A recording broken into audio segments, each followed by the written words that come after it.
Suspense. Look forward to working with you on this issue, Senator Pappan. Next, we have Senator Leno. This will be a regular in the committee. Welcome. Senator Leno, you have 3 items. My understanding, SB 518 and SB 731, you waived presentations? That's correct. Perfect. So you're presenting on SB 124? That's right. Perfect. Go ahead.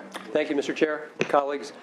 Solitary confinement is extremely harmful, is widely recognized as torture, and serves absolutely no rehabilitative purpose. In fact, the United Nations a few years ago called on all nations for an absolute ban on its use for juveniles. This bill does not do that. This bill will merely define it for the first time, put the definition into statute, and then additionally to put some parameters around its use.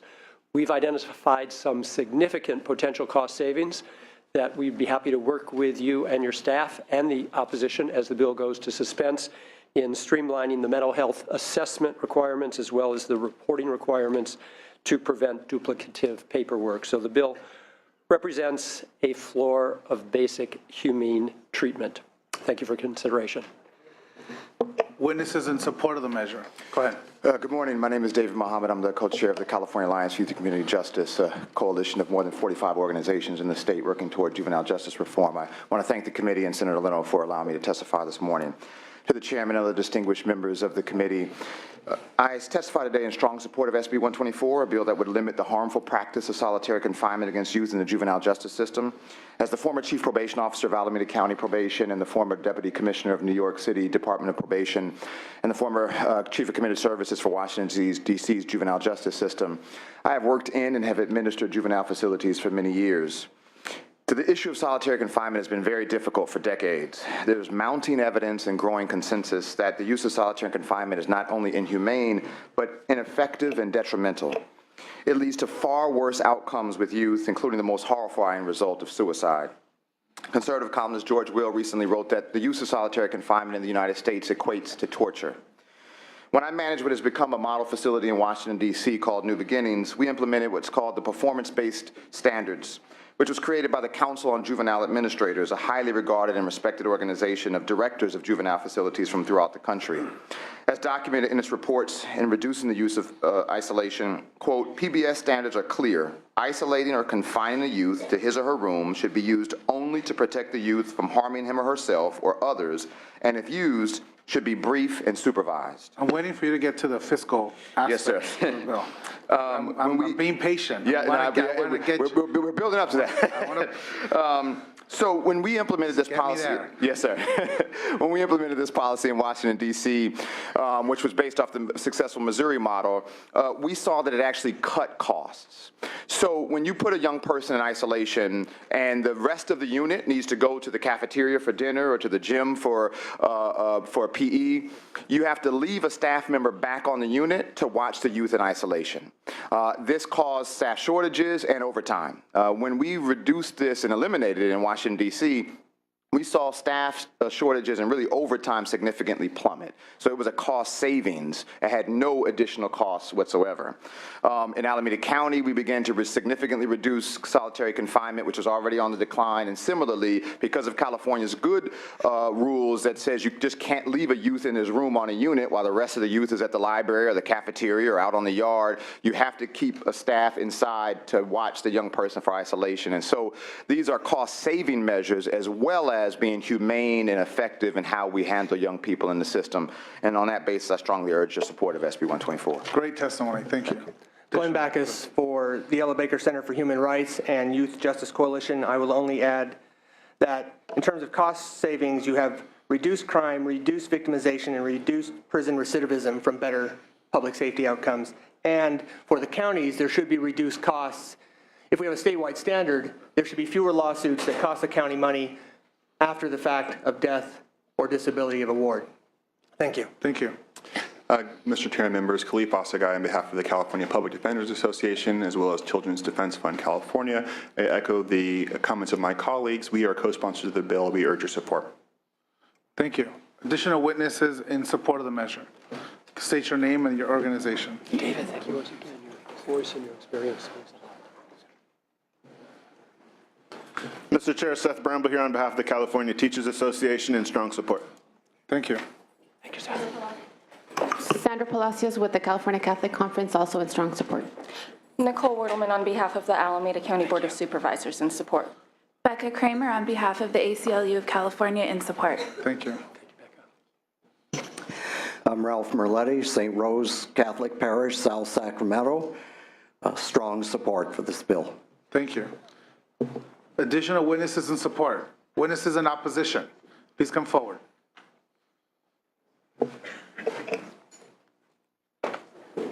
Good morning, Craig Brown for the California Correctional Peace Officers Association, and I'm speaking to this bill as it relates to the Division of Juvenile Justice, not the locals. In 2000, as a result of a federal decision in 2012, the state adopted extensive procedures designed to do exactly what this bill is trying to do, reduce the use of solitary confinement. This bill layers a whole nother set of bureaucratic criteria, an entirely new definition of solitary confinement, which isn't what any of you think. This bill says that if you put a ward in his room and you have staff contact with him, he is still in solitary confinement. Okay, that is not the traditional definition of solitary confinement. So this bill is going to trigger extensive reporting requirements over and over and over, even though staff is counseling the ward using evidence-based techniques designed to get the ward back in the mainline population. For that reason, we're opposed to the bill. Thank you. Good morning, Mr. Chair and members. Daniel Sanchez on behalf of the Chief Probation Officers of California. Regrettably in opposition today, I do want to start my comments first by saying that we have had very productive conversations with Senator Leno and his staff and the advocates in support of this. We really appreciate that progress to date and look forward to continuing those conversations. Probation departments in the state do not use solitary confinement. However, there are practices governed under Title 15 regulations of the Board and State Community Corrections dealing with separation as to when we need to put a youth separate from other youth for purposes if there's a fight that breaks out and we need to separate it to get the unit under control and other operational purposes. We're very concerned that this will complicate the existing layers of regulation on that, but toward the fiscal end, the bill as it currently stands in regards to the mental health requirements to transport to a designated mental health facilities will create a significant cost, not only for our staff, but mental health staff as well. There are some kind of data collection or reporting requirements in here on solitary confinement that we think will potentially duplicate or add existing layers to what we're already collecting information on regarding the movement of youth in our facilities. And so we look forward to continuing conversations with the Senator on that to see if there are ways that we can address some of those. And so just speaking to the fiscal, we oppose today. Thank you. Thank you. Mr. Chairman, members of the committee, good morning. Alberto Trico, representing State Coalition of Probation Organizations, rank and file probation officers from throughout the state. We also oppose the bill, but we've had extensive conversation with the author's office and hope to reach some resolution on 3 outstanding issues. Opposed. Thank you. Additional witnesses in opposition. Thank you. Finance. No file. Comments or questions from committee? Seeing none, Senator Leto, we look forward to working with you on this bill during the suspense process. So without objection, we'll move this bill to suspense. Thank you. Beautiful suit, Mr. Chair. Thank you very much. Thank you. Next, we have Senator Wolk and Senator Monning. Senator Wolk, you have several items. You do have a due pass. My understanding is you are waiving presentation on 551, 552, and 553. That's correct. Correct. So let's start with your due pass bill, which is SB 793. All right. Go ahead.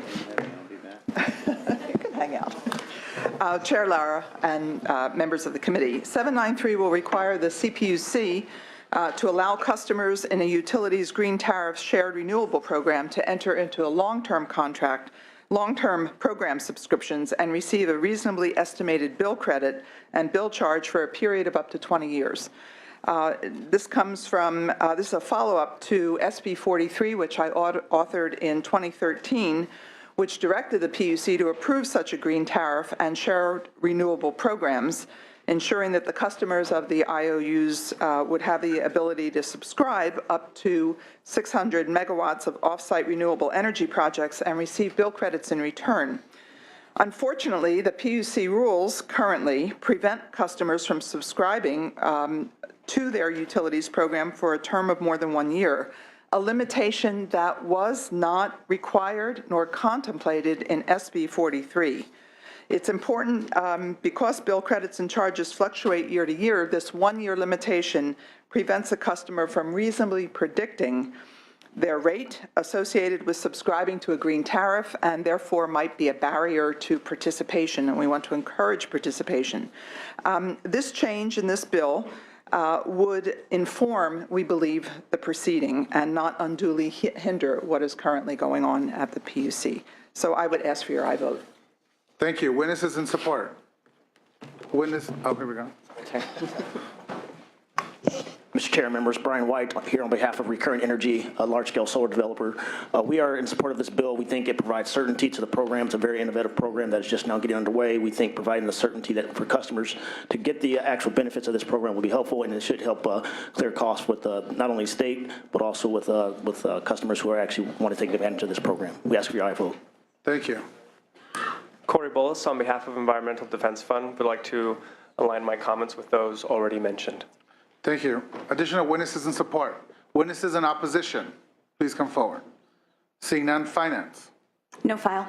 No file. Comments or questions from committee? If not, there's a motion by Senator Bell. This is a due pass recommendation, members. Secretary, please call the roll. The motion is due pass to the Senate floor. Laura? Aye. Laura, aye. Bates? No. Bates, no. Bell?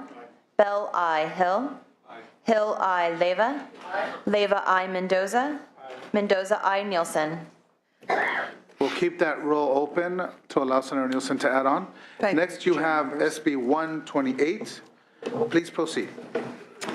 Thank you. Mr. Chair and members, we know this is going to suspense, and we have restricted our comments accordingly. I will introduce the bill very briefly, and my joint author and colleague, Senator Monning, will focus on the cost issues. And we have one expert witness here to testify, frankly, not to testify, but to answer any questions if you have any. We have had 2 extensive policy hearings, Judiciary and Health Committee, comprehensive policy amendments to respond to the concerns of the opposition, and we continue discussions with the key opponents who will speak for themselves. SB 128 would establish the End-of-Life Option Act in California. It would give California adult residents who are in the end stages of disease, terminal disease, and have the mental capacity to make decisions, the option to get a prescription from their physician that will allow them to end their lives without further pain and suffering. 2 physicians must confirm the diagnosis and prognosis. There must be 2 verbal and 1 written request witnessed by 2 others. A mental health consultation shall be required if there is any concern about mental health, mental capacity. A waiting period of 15 days must pass before a prescription is written.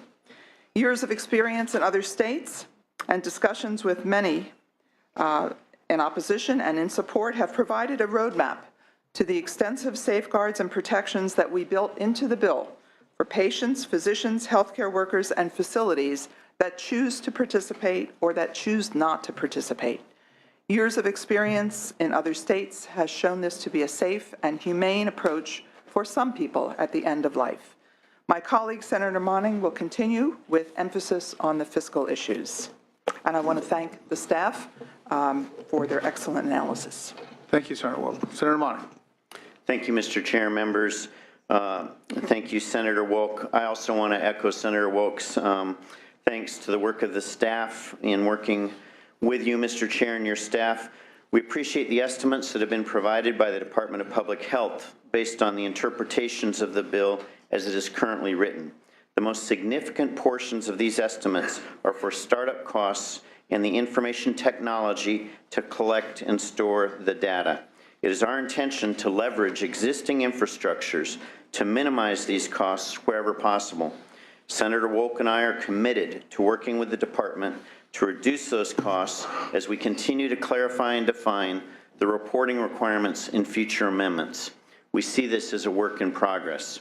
Knowing that this bill is a candidate for suspense, when it is appropriate, we'd respectfully request support of the committee for this important legislation. And Mr. Chair, as mentioned by Senator Wolk, with us is Professor Terry Harvath from UC Davis. As a resource only, if there are questions, she's developed expertise on the law's implementation in Oregon. Also, Mr. Chair, as you can recognize, there are many supporters here today, and by prior agreement, since this is the fiscal committee, not a policy committee, they are here to show their support if it's appropriate. Maybe if the chair could ask them just to indicate their presence by a show of hands, that'd be appreciated. I greatly appreciate that. This is not a policy hearing. We are not going to rehear the policy on this issue. We're just here to discuss the fiscal component. So if you're here in support, if you can please stand so you can be recognized. Thank you. Thank you. Thank you for coming. And thank you, Mr. Chair and members. Thank you. We, since you do have your expert here, if they can come to, oh, there we go. Hi, welcome. Thank you. So we'll have you here for any questions from the committee. And so the witnesses in opposition, will have 2 people come speak in opposition only, and then the rest will have you also stand if you're here in opposition, just on the fiscal components of the bill. Please come forward.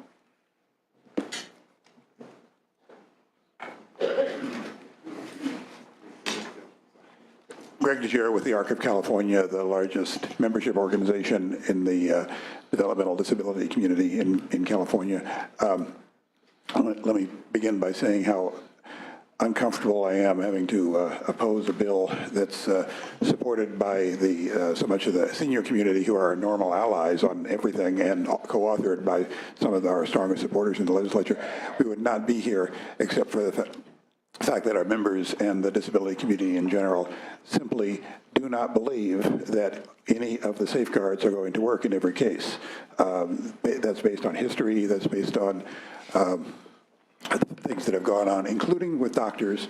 So when we see some members of the medical community supporting the bill, our members' anxiety increases. We do favor as many safeguards as the authors are willing to put into the bill. We're not following the normal lobbyist rule of don't amend a bad bill because we know that some people will follow the law, but some people will not, so we will continue to oppose it. Thank you for giving me a little bit of leeway on policy there. Thank you. Go ahead. Chairman Laura and members of the Appropriation Committee, I'm Warren Fong. I'm an oncologist and the president of the Medical Oncology Association of Southern California. I'm here today on behalf of myself and my society to speak in opposition to Senate Bill 128. Oncologists are opposed to Senate Bill 128 for many reasons that have been already debated through 2 policy committees. Despite the flurry of proposed amendments, all our concerns remain, as does our opposition. Since this is a fiscal committee, I will limit my speech to fiscal implications only. Thank you. There are several fiscal implications, some that have been mentioned. For one, there will be costs to the Department of Public Health and other state agency licensed boards to create regulations that allow physicians to dispense a life-ending medication and pharmacies to dispense them. An educational program that is uniform and ensures the safeguards promised by this bill has to be set up and administered to the thousands of physicians who may be asked to participate. Who is going to pay for that? The state wants it, the state should pay for it. Has anyone studied the effects of physician-assisted suicide on physician trust in the minority communities? All these communities that have physician-assisted suicides are homogeneous Caucasian communities. We know that in the organ donor realm, African Americans are reluctant to participate because there's a misconception that physicians will end their lives early to benefit Caucasian patients. We need an aggressive and robust study. We want to make sure you stick to the fiscal components. I am. The fiscal point is that this would require an extensive study paid for by the state. If the authors of SB 128 want to extend the benefit to Medi-Cal patients, the state needs to address access to physicians. The state has a notoriously low Medi-Cal rate, and we had a huge number of Medi-Cal applicants because of the Affordable Care Act. Medical patients covered by non-existent providers is disingenuous. If the state wants to provide this to Medi-Cal patients, it must fund it adequately. I estimate a physician-assisted suicide discussion demands at least 5 one-hour discussions, a mountain of paperwork, and significant liability. These demands require fair reimbursement. Psychiatrists do not participate in any insurance plans. They'll need to be recruited and paid for at market rates. The total cost of Medi-Cal could be in the millions and should be determined before this bill is passed. A program that involves the ending of a person's life necessitates scrupulous monitoring to prevent abuse and harm to patients. It requires a fully funded, independent oversight agency that reviews applications to ensure inclusion of safety and protective measures, develop algorithms to identify abuse, complete short-term follow-up on specific cases, and long-term follow-up on this program with statistical analysis. Such agency is noticeably absent in this bill. Police and legal enforcement agencies need to exist within this agency to scrutinize questionable cases before the suicide occurs, and needs to coordinate itself with local departments. Local and state law enforcement agencies will require additional funds to investigate criminal cases. The medical board, they will also demand supplementary funding to review complaints against physicians who participate in this program. Thus, SB 125 is no small venture and will require an expensive and continuous financial commitment from the state that matches the gravity of SB 128's intent and to safeguards its purported protections. If this bill saves any money, it will only be because patients are choosing to end their lives rather than to seek treatment. That's a chilling thought. There is some argument that it will save money by avoiding futile treatments. That is inappropriate. Saving money from futile treatments, that's what hospice and palliative medicine is for. I'm pleading with this committee to defeat Senate Bill SB 125. If the authors are sincere about the protections of this bill offers to patients and physicians, it will cost the state tens of millions of dollars. These funds can be better used to provide preventative care for many more people or improvement and increased access to palliative medicine and hospice programs from patients affected by SB 128. In conclusion, do not mistake popularity with wisdom. People have the luxury of viewing the world through their small sphere. As leaders, you are charged with the entirety of society. Well, what voters want is important. It should only be one data point in your decision. Please lead and make a choice based on the greater good and foresight, not merely popularity, which is fleeting. Do not be on the wrong side of history. Thank you. Thank you. I appreciate your comment. There's no clapping in committee. There's no clapping in committee. I appreciate you sticking to the fiscal components. We're going to allow for one more testimony. Go ahead. Thank you. I'm Marilyn Golden with the Disability Rights Education and Defense Fund. I'll make 2 points this morning, doing my best to stick to the fiscal aspects, the utter lack of any real oversight, and the danger to people with depression. This bill may look like a bargain because of the minimal oversight costs. It would, in fact, bargain away Californians' lives. The minimal published statistical data derived from asking prescribing doctors a few questions looks fine on the surface. If you look at the bill that it's modeled on, the Oregon law, it's not what the data shows, it's what it fails to show. There's no investigation for abuse. Investigation may cost. It pays off in safety. The data shows no abuses because the system is set up not to find them. Oregon readily admits they have neither funding nor authority to investigate anything. SB contains the same deplorable gaps. Its cheapness comes at a high price. 2, for people who need mental health services, SB 128 is a disaster like the Oregon law that it copies. You could pay a lot more and maybe do a little better, but you would still have serious problems. Undiagnosed depression underlies nearly all requests for assisted suicide, and so it poses extraordinary danger to people with mental illness and depression. Of key interest to my organization as good mental health treatment is a disability rights issue. The statistics don't show something that's been documented by psychiatrists, which is the case of Michael Freeland, who had a 43-year history of acute depression and suicide attempts. And despite that history, an assisted suicide activist doctor gave this Oregon man a deadly overdose of drugs without even a cursory psychiatric examination, and did nothing to retrieve those drugs after a county court declared him incompetent to make medical decisions. Again, ma'am, we want to stick to the fiscal. I'll try to stick to the fiscal by just saying that making sure this doesn't happen might be impossible, but if it is, it would cost a lot more money. As it is, in Oregon, only 3% of cases have a psychiatric assessment. Really, in summary, assisted suicide is bad medicine for California and also bad finance. Please oppose this risky, reckless bill.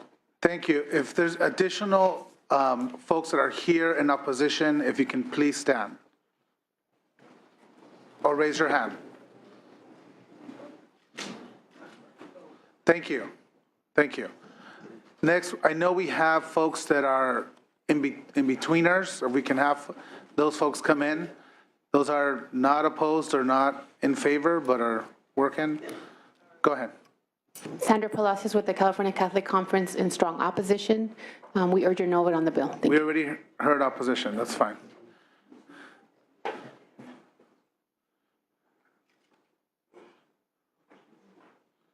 Mr. Norman.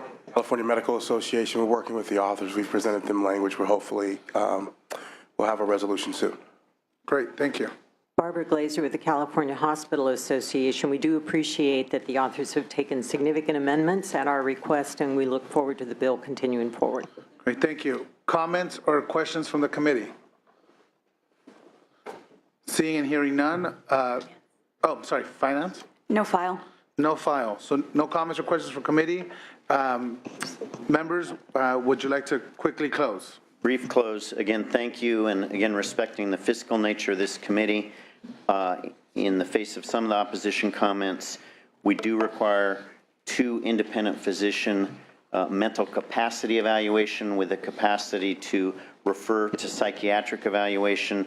Also, this bill is not exclusive of hospice, palliative care, pain management. In fact, that's an integral part of the physician responsibility. We could go further on some of those points, but again, I think on the fiscal matter, we know this is a candidate for suspense. We respectfully ask committee members for your aye vote at the appropriate time. Senator Wolk? That's it. Great, thank you. Without objection, we will move this bill to the suspense file.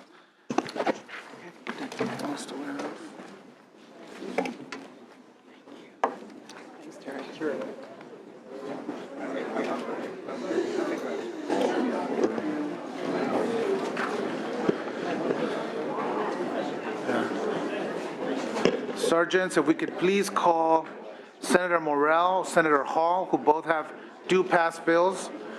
Additionally, it is my understanding that members wanting to present on their suspense items are Senator Fuller, Mitchell, Nguyen, Pan, Stone.